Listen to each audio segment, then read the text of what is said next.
அதிசயமானவரே, ஆச்சரியமானவரே, என் வாழ்வின் அதிசயமானவரே.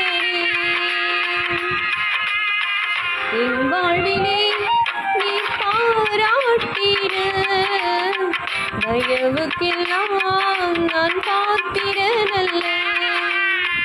இதுவரையில் நீ தாங்கினதற்கு எவ்வளவும் நான் தகுதியும் இல்லை.